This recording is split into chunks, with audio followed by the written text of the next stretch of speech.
આ 1, આ 2, આ 3, આ 4 અને આ 5. આ 5 સ્ટુડન્ટને 2 દિવસમાં ઇન્ક્વાયરી છે અને 2 દિવસમાં 5 સ્ટુડન્ટને મેં ના પાડી દીધી કે હું તમને એડમિશન નહીં આપું. દિલથી તમને કહું છું. હવે આ લોકોએ શું કે 65% ઇન્ટરેસ્ટ છે ડિઝાઇન ફિલ્ડમાં કે ભાઈ અમને ધગજ નથી બિલકુલ. આ કોકનું જોઈને આવ્યા કે ભાઈ આમાં લાખો રૂપિયાની ઇન્કમ ખરી, તો બીજાનું જોઈને આમાં આવ્યા. હવે બીજાનું જોઈને તમે આની અંદર સક્સેસ નહીં જાઓ. મારે અહીંયા પહેલાં ઇન્ટરવ્યૂ લેવાય છે. હું પ્રોપર પૂછું ભાઈ 100% ડિઝાઇનનો જ માણસ હતો તો જ ડિઝાઇન ફિલ્ડમાં ઇન્ટરેસ્ટ લેવાનું. મારે અહીંયા એક મેઇન બેનિફિટ એ છે, કોઈના ખોટા રૂપિયા નહીં બગડે. મહેનત કરવાવાળો માણસ હોય અને એને અહીંયા ઓમ સાઈમાં એડમિશન લીધું એટલે પછી લોઢે લીટો, ખાલી આ દાદરોય ઉતરી ન શકે.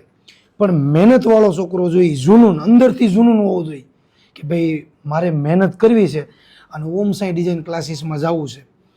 એ જ વ્યક્તિને એડમિશન આપું છું. જો 2 દિવસમાં 5 સ્ટુડન્ટને ના પાડી, એક ફાયદો તમને એ મળશે કે તમને, મને એમ લાગશે ને કે 100% તમે ડિઝાઇનર બનશો તો જ એડમિશન મળશે તમને.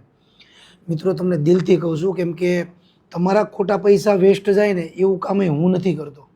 કેમ કે મને આ 10 વર્ષની અંદર બધા એક્સપિરિયન્સ મળી ગયા છે કે રિઝલ્ટ કોનું બને છે અને કોનું નથી બનતું.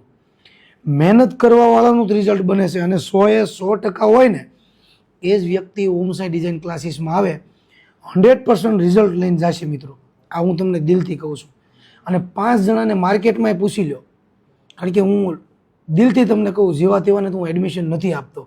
હવે સમજો જેવા તેવા મતલબ કે જેવા તેવામાં કેવું છે કે જે મહેનત કરવાવાળો ન હોય, પ્રેક્ટિસ ન કરી શકતો હોય, પછી